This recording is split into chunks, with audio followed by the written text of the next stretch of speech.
आज की कहानी का नाम है मॉडर्न जमाने की बहू। मालती ने अलमारी खोली कपड़े ड्राई क्लीनर को देने के लिए। सुबह ही रेयांश बोलकर गया था, माँ, ठंड शुरू हो गई है, मेरे कुछ स्वेटर और जैकेट निकाल देना। कपड़े समेटते हुए उसकी नज़र कुचड़ मुचड़ कर रखे शॉल पर पड़ी। उसने खींच कर उसे शेल्फ से निकाला। हल्के क्रीम कलर के पश्मीना के चारों ओर सुंदर कढ़ाई का बॉर्डर बना था। गहरे नारंगी और मेजेंटा रंग के धागों से चिनार के पत्तों का पैटर्न। शॉल के ठीक बीचों बीच गहरा दाग लगा था, शायद चटनी या सब्जी के रस का था, जो बहुत भद्दा लग रहा था। यह वही शॉल था जो उसने कुछ साल पहले कश्मीर एम्पोरियम से बड़े शौक से खरीदा था। प्योर पश्मीना था। रेयांश की बहू को मुंह दिखाई पर दूंगी, तब उसने सोचा था, पर इतने महंगे शॉल का ऐसा हाल देखकर उसने माथा पीट लिया। हद होती है किसी भी चीज़ की। रिया की इस लापरवाही पर बहुत गुस्सा आया।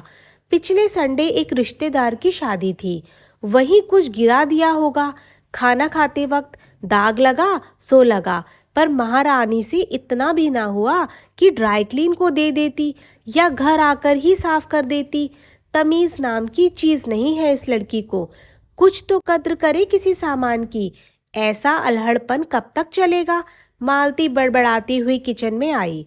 किचन में काम कर रही राधा को उन्होंने शाम के खाने के लिए क्या बनाना है यह बताया और कपड़ों को ड्राइंग रूम में रखे दीवान के ऊपर रख दिया, और फिर हमेशा की तरह शाम के अपने नित्य काम में लग गई।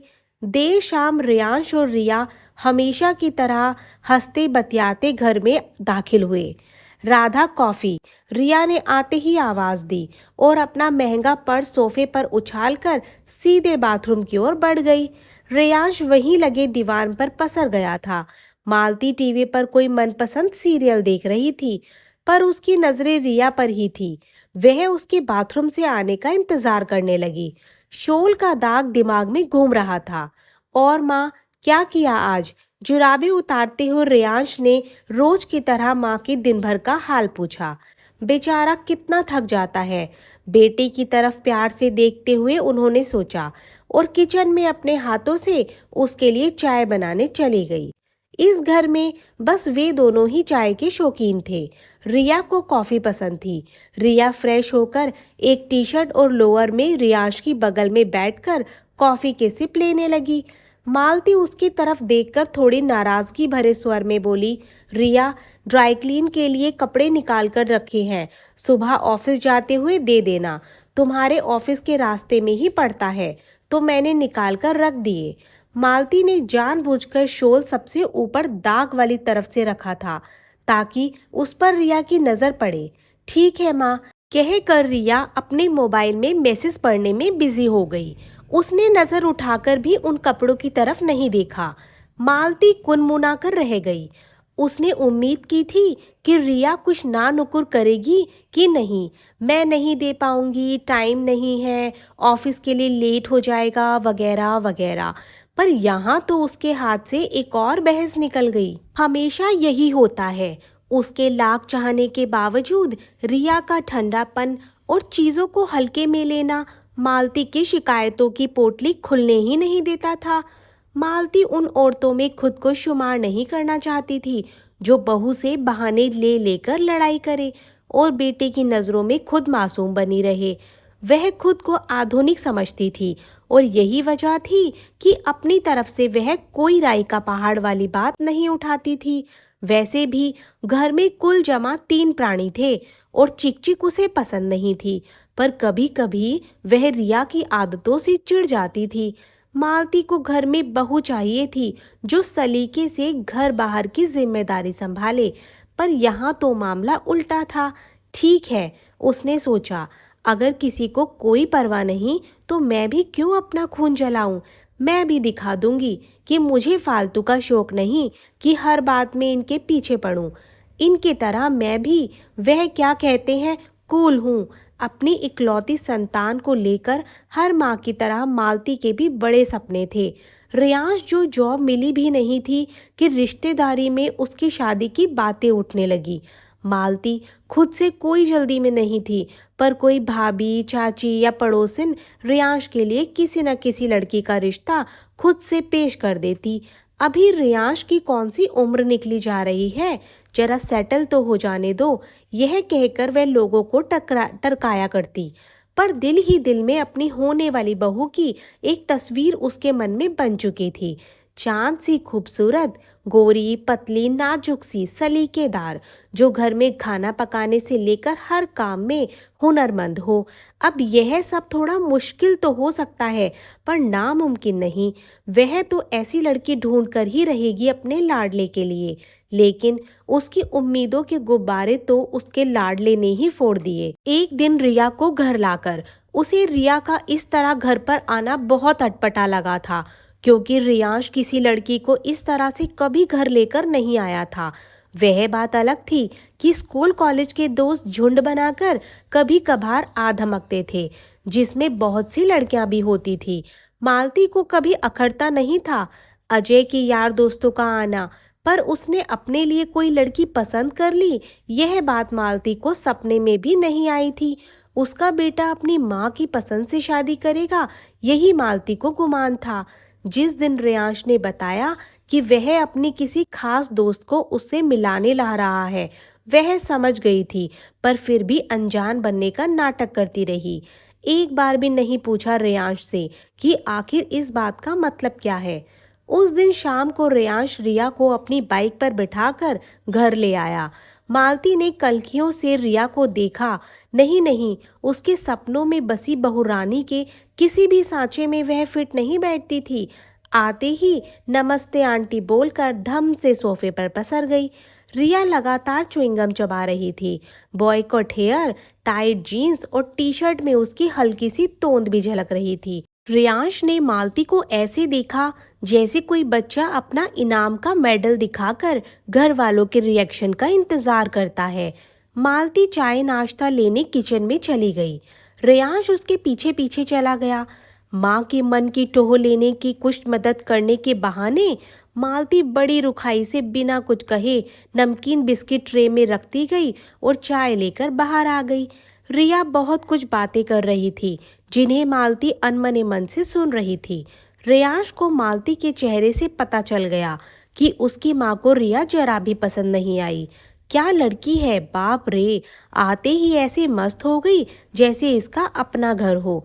ना शर्माना, ना कोई झिझक, बात बात पर रियांश को एक आध धौल जमा ही रही थी रिया। उन्हें कहीं से भी लड़कियों जैसी नहीं लगी थी वह। चलो ठीक है, आजकल का ज़माना है, लड़कियां लड़कों से कम नहीं, पर इस तरह किसी लड़की का बिंदासपन उसे अजीब लगा। वह भी तब जब वह पहली बार होने वाली सास से मिल रही हो। मालती पुराने ख्यालों को ज़्यादा नहीं मानती थी, पर जब बात बहू चुनने की आई तो एक छवि उसके मन में थी। किसी खूबसूरत सी दिखने वाली लड़की को देखते ही मालती उसके साथ रियांश की जोड़ी मिलाने लगती, दिल ही दिल में। पर रियांश और यह लड़की, मालती की नज़रों में यह बेमेल था। यह सही है कि हर माँ को अपना बच्चा सबसे सुंदर लगता है, लेकिन रियांश तो सच में लायक था। देखने में जितना सजीला, मन का उतना ही उजला। मालती ने सोचा, आखिर रियांश को सारी दुनिया की लड़कियां छोड़कर एक रिया ही पसंद आनी थी। उसने लाख चाहा कि रियांश अपना इरादा बदल दे, रिया से शादी करने का। उसके लिए बहुत से रिश्ते आए और कुछ एक सुंदर लड़कियों के मालती ने फोटो भी छाट कर रख लिए थे उसे दिखाने के लिए। पर आखिर वही हुआ जो रियांश और रिया ने चाहा। बड़ी ही धूमधाम से रिया उसके बेटे की दुल्हन बनकर आ गई। अपनी इकलौती बेटी रिया को बहुत कुछ दिया था उसके माँ बाप ने, लेकिन रिश्तेदारों और जान पहचान वालों की दबी दबी बातें भी मालती तक पहुँच ही गई। खूब दहेज मिला होगा, इकलौती बेटी जो है, अपने माँ बाप की लालच में हुई है यह शादी, वगैरह वगैरह। बेटे की खुशी में ही मालती ने अपनी खुशी ढूंढ ली थी। उसके बेटे का घर बस गया, यह एक माँ के लिए खुशी की बात थी। वह रिया को घर के कामकाज सिखा देगी, यह मालती ने सोचा। पर मालती को क्या पता था, रिया बिल्कुल कोरा घड़ा निकलेगी। घर गृहस्थी के मामलों में उसे कुछ नहीं आता था, और अगर कुछ करना भी पड़े तो बेमन से करती थी। मालती खुद बहुत सलीकेदार थी, हर काम में कुशल, उसे हर चीज़ में सफाई और तरीका पसंद था। शादी के शुरुआती दिनों में मालती ने उसे बहुत प्यार से घर के काम सिखाने की कोशिश की, जिसे रिया ने कभी अपने घर में पानी का ग्लास नहीं उठाया था। उसके साथ मालती को ऐसे लगना पड़ा जैसे कोई नर्सरी के बच्चे को हाथ पकड़कर लिखना सिखाता है। एक दिन मालती ने उसे चावल पकाने का काम सौंपा और खुद बालकनी में रखे गमलों में खाद डालने में लग गई। थोड़ी देर बाद रसोई में आते धुएं को देखकर वह झटपट किचन की ओर भागी। चावल लगभग आधे जल चुके थे। मालती ने लपक कर गैस बंद की। बासमती चावल पतीले में खिले खिले बनते हैं, यह सोचकर उसके घर में चावल कुकर में नहीं पतीले में पकाए जाते थे। वह रिया को तरीका समझाकर गई थी। उसने रिया को आवाज दी। कोई जवाब ना पाकर वह बेडरूम में आई तो देखा रिया अपने कानों पर हेडफोन लगाकर मोबाइल में कोई वीडियो देखने में मस्त थी। मालती को उस दिन बहुत गुस्सा आया। इतनी बेपरवाही! अगर वह ना होती तो घर में आग भी लग सकती थी। उसने रिया को उस दिन 2-4 बातें सुना भी थी। सॉरी माँ बोलकर रिया खिसियाई सी चुपचाप रसोई में जाकर पतीले को साफ करने के लिए सिंक में रख आई। उस दिन के बाद मालती ने उसे फिर कुछ पकाने के लिए नहीं कहा। कुछ पता नहीं कब क्या जला बैठे, और वैसे भी रेयांश माँ के हाथों का ही खाना पसंद करता था। उसने भी रिया को टिपिकल वाइफ बनाने की कोई पहल नहीं की। रिया और रेयांश की कंपैटिबिलिटी मिलती थी और दोनों साथ में खुश थे। यही बहुत था मालती के लिए। पर उसको एक कमी हमेशा खलती रही। वह चाहती थी कि औरों की तरह उसके घर में भी पायल की रुनझुन, चूड़ियों की खनक गूंजे, सरसराता साड़ी का आंचल लहराती हुई घर की बहू रसोई संभाले या छत पर अचार पापड़ सुखाए। कुछ तो हो जो लगे कि नई बहू आई है घर में। शादी के 1 हफ्ते बाद ही रिया ने पायल, बिछुए और कांच की चूड़ियां उतार कर रख दी थी। हाथों में बस एक गोल्ड ब्रेसलेट और छोटे इयररिंग्स पहनकर टी शर्ट व पजामे में घूमने लगी थी। मालती ने उसे टोका भी, पर उसके यह बोलने पर कि माँ ये सब चुपते हैं, मालती चुप हो गई थी। छुट्टी वाले दिन दोनों अपने लैपटॉप पर या तो कोई मूवी देखते या वीडियो गेम खेलते रहते। मालती अपने सीरियल देखती रहती और सोचती रहती कि कोई होता जो उसके साथ बैठकर यह सास बहू वाले प्रोग्राम देखता। कभी पास पड़ोस में कोई कार्यक्रम होता तो मालती अकेली ही जाती। लोग बाग पूछते, अरे बहू को क्यों नहीं लाए साथ? तो वह मुस्कुराकर कोई बहाना बना देती। अब कैसे बोले कि बहू तो वीडियो गेम खेल रही है अपने कमरे में।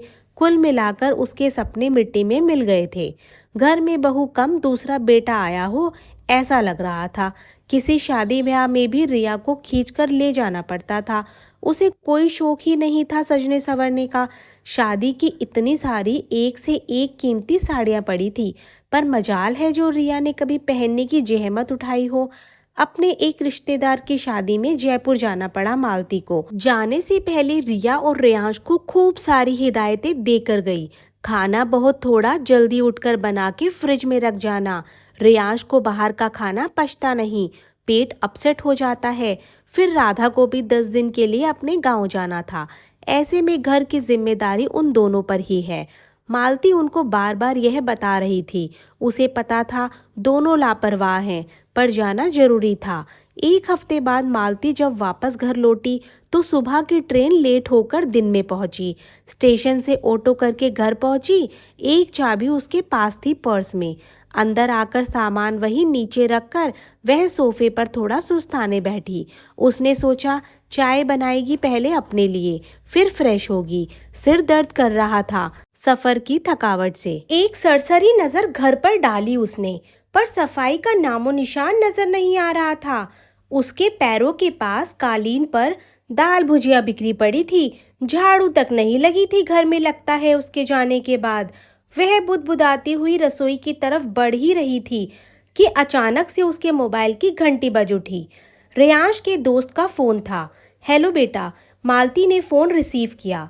दूसरी तरफ से जो उसे सुनाई दिया, उसे सुनकर वह धम से सोफे पर गिर पड़ी। रेयांश के दोस्त ने उसे हॉस्पिटल का नाम बताकर जल्द आने को कहा। रियांश की बाइक को किसी गाड़ी ने पीछे से टक्कर मार दी थी। आनन फानन मालती जो ही त्यों हालत में हॉस्पिटल के लिए निकल पड़ी। गेट पर ही उसे रियांश का दोस्त यश मिल गया था। दोनों कॉलेज के गहरे दोस्त थे। रियांश को आईसीयू में रखा गया था। उसके हाथ पैरों में गहरी चोटें आई थी, पर उसकी हालत खतरे से बाहर थी। मालती ने अपनी रुलाई दबाकर बेटे की तरफ देखा।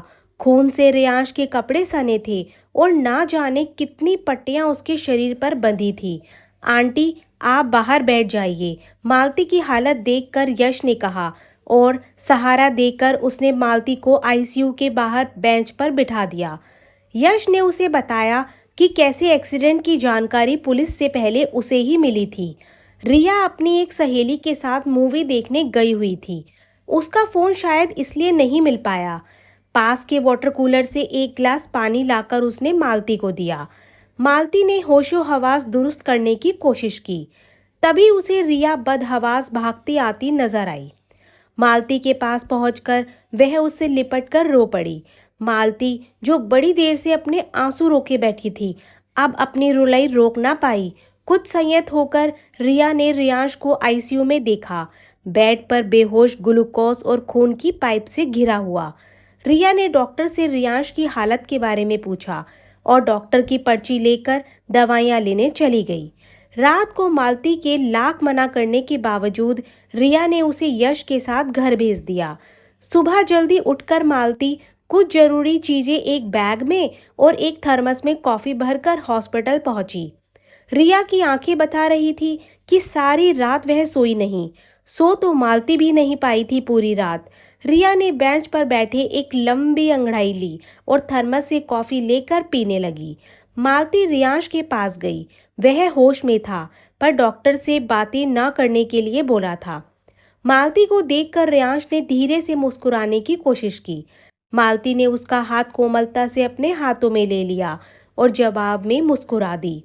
करीब एक हफ्ते बाद रियांश डिस्चार्ज होकर घर आ गया। उसके पैर में अभी भी प्लास्टर लगा हुआ था। हड्डी की चोट थी। डॉक्टर ने फुल रेस्ट के लिए बोला था। 1 महीने के लिए उसने ऑफिस से छुट्टी ले ली थी। रिया और मालती दिन रात उसकी तीमारदारी में लग गए थे।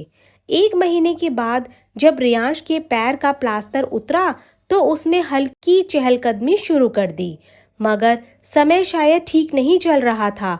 बाथरूम में फिसलने की वजह से उसे फिर से एक और प्लास्टर लगवाना पड़ा। प्राइवेट जॉब में कितने दिन छुट्टी मिलती। तंग आकर रियांश ने रिजाइन कर दिया। रिया और मालती उसे इस हालत में अब बिस्तर से उठने तक नहीं देती थी। कहने को तो घर में कोई कमी नहीं थी, पर रियांश की नौकरी न रहने से मालती को तमाम बातों की चिंता सताने लगी।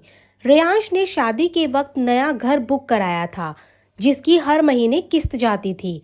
उसके अलावा घर के खर्चे, रियांश की गाड़ी की किस्तें, खुद मालती की दवाइयों का खर्च। हालांकि उसे अपने पति की पेंशन मिलती थी, पर उसके भरोसे सब कुछ नहीं चल सकता था। रिया ने अपने काम पर जाना शुरू कर दिया था। वह एक लैंग्वेज टीचर थी और पास के एक इंस्टीट्यूट में जॉब करती थी। एक दिन उसे घर लौटने में बहुत देर हो गई तो मालती की त्योरियां चढ़ गई। रियांश की इस हालत में इतनी देर रिया का यूं बाहर रहना मालती को अच्छा नहीं लगा। उसने सोचा कि रियांश भी इस बात पर नाराज होगा, लेकिन उन दोनों को आराम से बातें करते देख उसे लगा ही नहीं कि रियांश को कुछ फर्क पड़ा। बीवी का गुलाम है, बहुत छूट दे रखी है रिया को इसने, एक बार पूछा तक नहीं। यह सब सोचकर मालती कुड़ गई थी।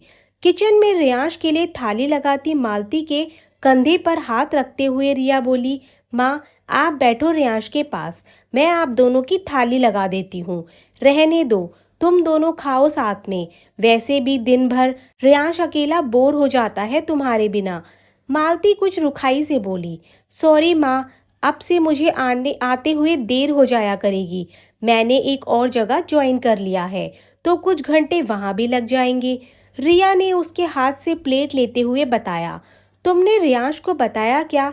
माँ, मैंने रियांश से पहले ही पूछ लिया था, और वैसे भी कुछ ही घंटों की बात है, तो मैं मैनेज कर लूँगी। ठीक है, अगर तुम दोनों को सही लगता है तो, लेकिन देख लो, थक तो नहीं जाओगी? तुम्हें आदत नहीं इतनी मेहनत करने की। मालती ने अपनी तरफ से जिम्मेदारी निभाई। आप चिंता मत करो माँ, बस कुछ दिनों की बात है। मालती ने अपनी तरफ से पूरी कोशिश की घर के फालतू खर्चे कम करने की। वह अब थोड़ी कंजूसी से भी चलने लगी थी। सब्जी और फल लेते समय भरसक मोल भाव करती थी।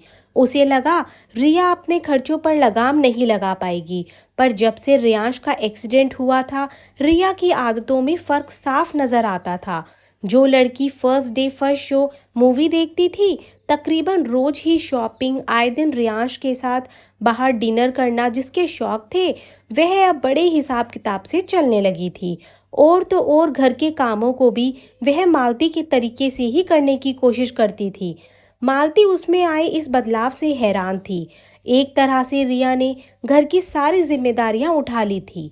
रियांश भी थोड़ा बेफिक्र हो गया था।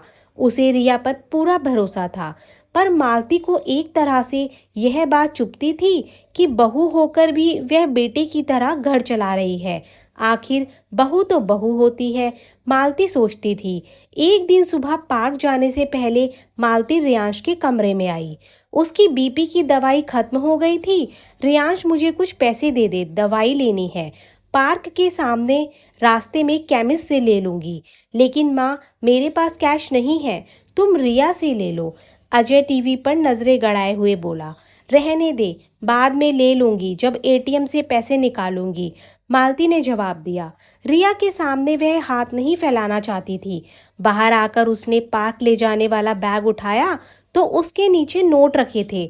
मालती समझ गई कि रिया ने चुपचाप से पैसे रखे होंगे ताकि मालती को उससे मांगना ना पड़े।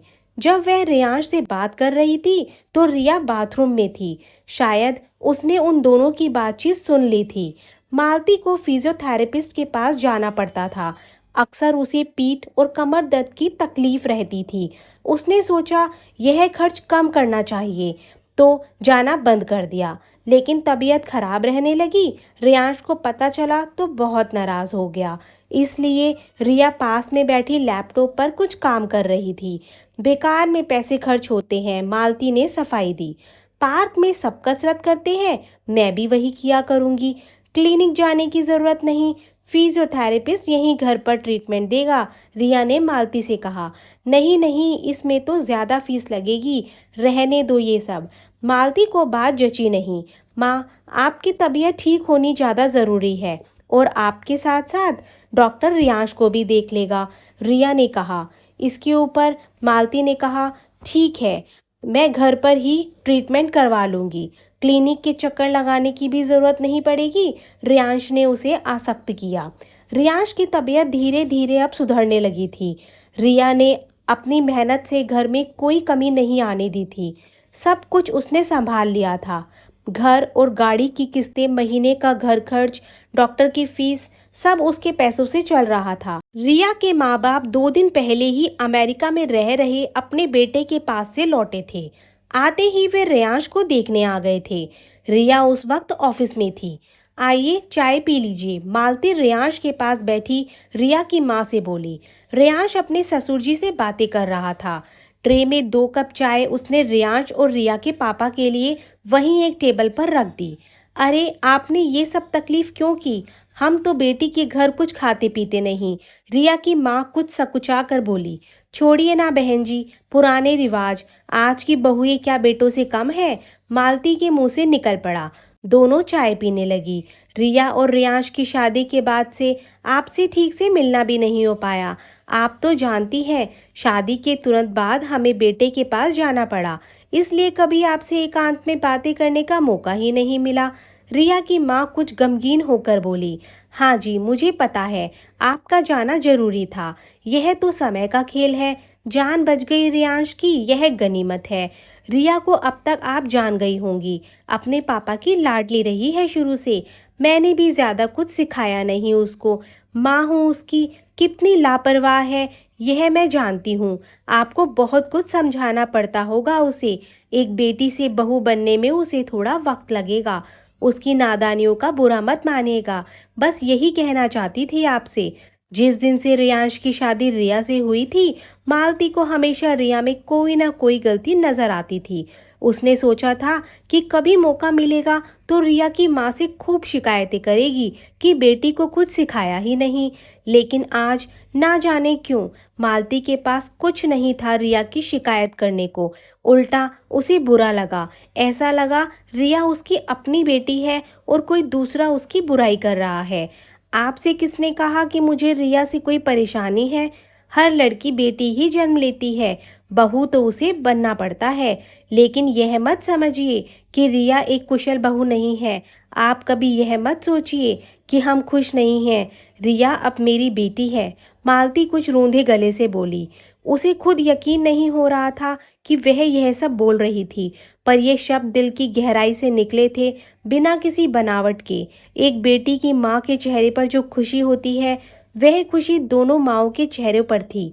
रात में खाना खाने के बाद मालती बालकनी में रखी कुर्सी पर बैठी दूर से जगमगाते शहर की रोशनी को देख रही थी।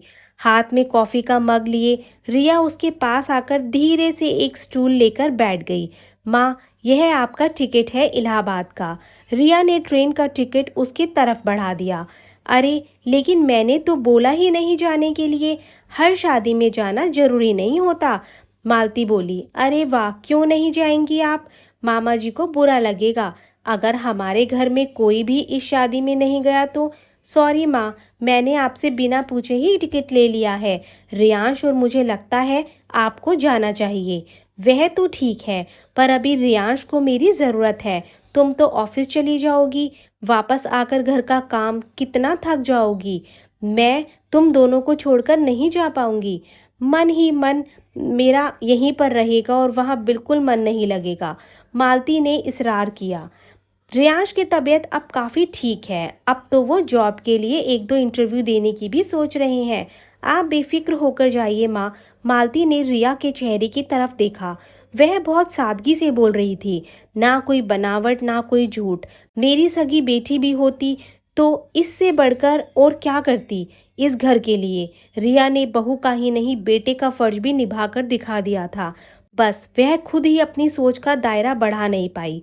हमेशा उसे अपने हिसाब से ढालना चाहती रही। रिया की सच्चाई, उसके अपनेपन और इस घर के लिए उसके समर्पण को आज जाकर देख पाई थी मालती। क्या हुआ अगर उसके तरीके थोड़े अलग थे, लेकिन वह गलत तो नहीं थे। आज मालती ने अपना नज़रिया बदला तो आंखों में जमी गलतफहमी की धूल साफ हो गई थी। अब मालती ने रिया का हाथ अपने हाथों में लिया और शहद घुले स्वर में बोली, थैंक यू बेटा, हमारे घर में आने के लिए। कुछ आश्चर्य और खुशी से रिया ने उसे देखा और बड़े प्यार से उसके गले लग गई। दोस्तों, आपको आज की कहानी कैसी लगी हमें कमेंट बॉक्स में ज़रूर बताएं और अच्छी प्यारी कहानी के लिए हमारे चैनल को सब्सक्राइब करें।